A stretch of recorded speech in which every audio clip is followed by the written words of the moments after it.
नमस्कार, मैं प्रांशी राठौर और आप देख रहे हैं नेक्स्ट 9 न्यूज। एक बार फिर से स्वागत है हमारे स्पेशल प्रोग्राम आमने सामने में, जिसमें हम चर्चा करने जा रहे हैं मध्य प्रदेश की सियासत के बारे में। साल 2023 की शुरुआत होते ही चुनावी बिगुल फूंक दिया गया है हर एक पार्टी की तरफ से।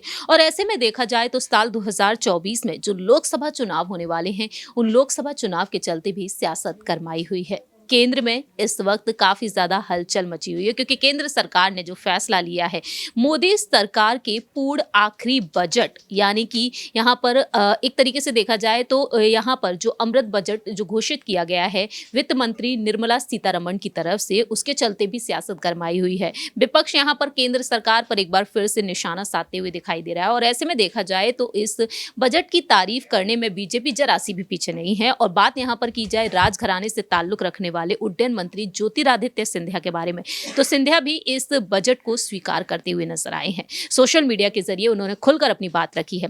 लेकिन दूसरी ही तरफ देखा जाए तो ज्योतिरादित्य सिंधिया को लेकर मध्य प्रदेश की सियासत में काफी ज्यादा हड़कंप मचा हुआ है, क्योंकि मांग उठना शुरू हुई ज्योतिरादित्य सिंधिया को लेकर। कहीं ना कहीं पद की लालसा रही ज्योतिरादित्य सिंधिया के मन में भी, क्योंकि उन्हें आजादी चाहिए थी, खुलकर उन्हें फैसला लेने की आजादी चाहिए थी। इसी वजह से उन्होंने कांग्रेस पार्टी से साल 2020 में इस्तीफा दिया और 22 विधायकों के साथ वह बीजेपी में शामिल हो गए। और तब कमलनाथ की सरकार, कांग्रेस की सरकार गिरती हुई नजर आई थी। लेकिन अब एक बार फिर से कमलनाथ दावा कर रहे हैं कि राज्य में जो ड्रामा चल रहा है वो 6 महीने तक नौटंकी चलने वाली है और ये नौटंकी खत्म हो जाएगी। मौजूदा मुख्यमंत्री शिवराज सिंह चौहान की सरकार गिर जाएगी। यानी कि तकरीबन 10 महीने रह गए हैं इन चुनाव के लिए। विधानसभा चुनाव जो मध्य प्रदेश में होने वाले हैं, उनको लेकर यहाँ पर पीएम मोदी, केंद्रीय गृह मंत्री अमित शाह और राष्ट्रीय अध्यक्ष जेपी नड्डा के अगुवाई में फैसले लिए जा रहे हैं। और इसी बीच देखा जाए तो आखिरकार यहाँ पर इस बार किसकी सरकार सत्ता में आएगी। फिलहाल देखा जाए कुछ अपडेट्स पर गौर करेंगे, फिर आगे न्यूज रूम में बैठे हुए तमाम सहयोगियों से जानेंगे कि ज्योतिरादित्य सिंधिया पर आखिरकार बीजेपी का क्या कुछ फैसला हो सकता है। दरअसल आपको बता दें कि हाल ही में भविष्यवाणी हुई है, साल के अंत में विधानसभा चुनाव होंगे। और ऐसे में देखा जाए तो सीएम शिवराज सिंह चौहान और पीसीसी चीफ कमलनाथ एक दूसरे के मुखर हो चुके हैं। ऐसे में भोपाल में चल रही रामकथा के कथावाचक जगत गुरु रामभद्राचार्य व्यासपीठ से सीएम शिवराज सिंह की मुलाकात हुई और उन्होंने यहां पर कह दिया है कि कुर्सी आपको ही मिलेगी, मैं कुर्सी दिलाने के लिए तैयार हूं, मैंने पूरी रणनीति बना ली है। और आपको यह भी बता दें कि कथावाचक जगत गुरु रामभद्राचार्य बागेश्वर धाम वाले धीरेन्द्र कृष्ण शास्त्री के गुरु हैं। हाल ही में उन्होंने यहां पर अपनी बात रखी और दूसरी ही तरफ देखा जाए तो यहां पर और भी तमाम बातें सामने आ चुकी हैं।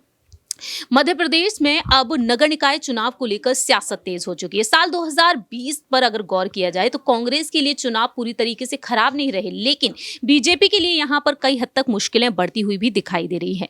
क्योंकि देखा जाए तो यहां पर अब नगर निकाय चुनाव पर गौर किया जाए तो बीते साल जुलाई में एमपी में नगर निकाय चुनाव हुए थे। आंकड़े ये बताते हैं कि 16 निगमों में से 11 और 76 नगर पालिकाओं में से 50 और 215 परिषदों में से 150 पर बीजेपी दोबारा से यहां पर नियंत्रण हासिल करने के लिए तैयार थी और कांग्रेस में महज 5 निगम आए थे।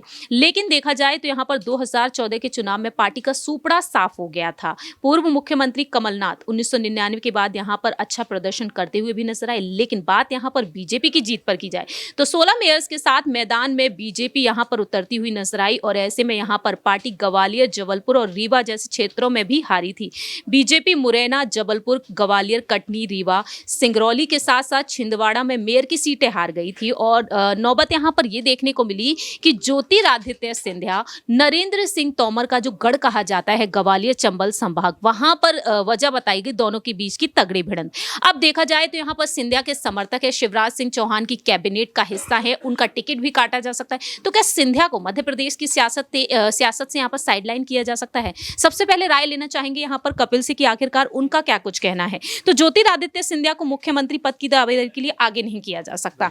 तो क्या सिंधिया को यहां पर अब बीजेपी से भी वो झटके मिल सकते हैं, विधायकों को साइडलाइन और उनको भी आगे ना करना? आप इसे किस नजरिए से देखते हैं? देखिए, फिलहाल ऐसा कुछ होते हुए नजर आए ऐसा मुश्किल है, क्योंकि भारतीय जनता पार्टी भी कहीं ना कहीं सिंधिया के प्रति काफी सतर्क हैं और वो नहीं चाहते कि इस तरीके की कोई भी चीज सामने आए जिसकी वजह से सिंधिया नाराज हो अपने विधायकों को लेकर या फिर और कार्यकर्ताओं को लेकर, जो है वो कहीं और किसी और पार्टी में चले जाए या फिर अपनी पार्टी में रहे तो कहीं ना कहीं बिखरे बिखरे से नजर आए। ऐसा वो चाहते नहीं है। तो मुझे नहीं लग रहा कि ऐसा होता हुआ नजर आएगा और कहीं ना कहीं दावेदारी जिस तरीके से मुख्यमंत्री की वो लगातार पुख्ता करते हुए नजर आ रहे हैं। हालांकि ये सारी तमाम चीजें कयासों के आधार पर है या फिर सूत्रों के हवाले से कही जा रही है, लेकिन जिस तरीके का वो दावा पेश कर रहे हैं, उनका जो पद है, उसको लेकर यही माना जा सकता है कि वो आने वाले वक्त में जरूर नजर आएंगे। जाहिर सी बात है, कहीं ना कहीं ज्योतिरादित्य सिंधिया को लेकर आने वाले समय में और भी अहम फैसले लिए जा सकते हैं, लेकिन पीएम मोदी जो उन्हें मध्य प्रदेश की सियासत में एक बार फिर से एक्टिव करते हुए नजर आ रहे हैं, ऐसे में देखा जाए तो कहीं ना कहीं ज्योतिरादित्य सिंधिया को साइडलाइन भी किया जा रहा है। आगे हम राय लेना चाहेंगे हमारे सहयोगी दीपक से कि आखिरकार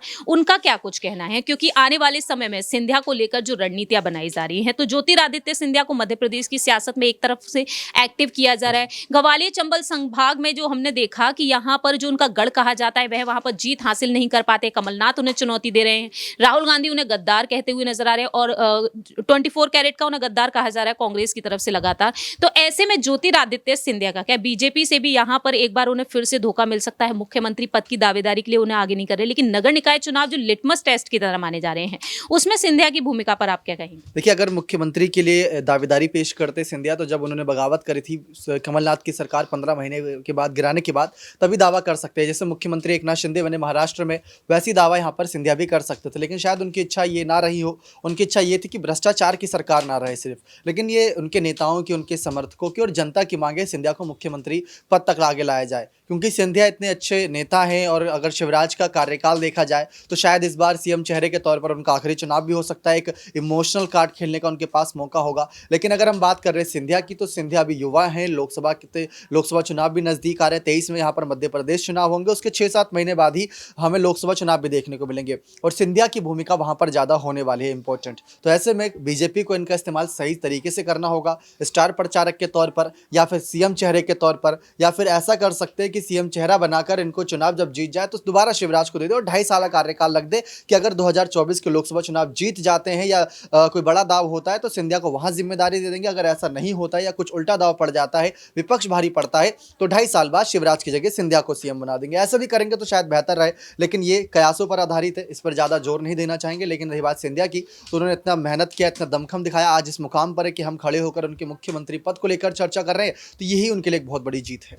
जैसा कि दीपक ने यहाँ पर अपनी बात रखी है, आखिरी सवाल हमारा रहेगा हमारे सहयोगी आसिफ से कि आखिरकार उनका क्या कुछ कहना है। दीपक ने जो बातें कही हैं आसिफ, आप उनसे कितना सहमत हैं? 2.5 साल का कार्यकाल शिवराज सिंह चौहान को और 2.5 साल का कार्यकाल ज्योतिरादित्य सिंधिया को, तो ऐसे में देखा जाए यहाँ पर आपको क्या लगता है? क्योंकि शिवराज को लेकर यही कहा गया है कि सीएम कुर्सी आने वाले समय में एक बार फिर से उन्हें मिलेगी, तो ज्योतिरादित्य सिंधिया जो पद की लालसा रखते हुए कहीं ना कहीं इस खेमे में आए थे, अब ज्योतिरादित्य सिंधिया के लिए क्या कुछ अहम फैसले हो सकते हैं आपके मुताबिक?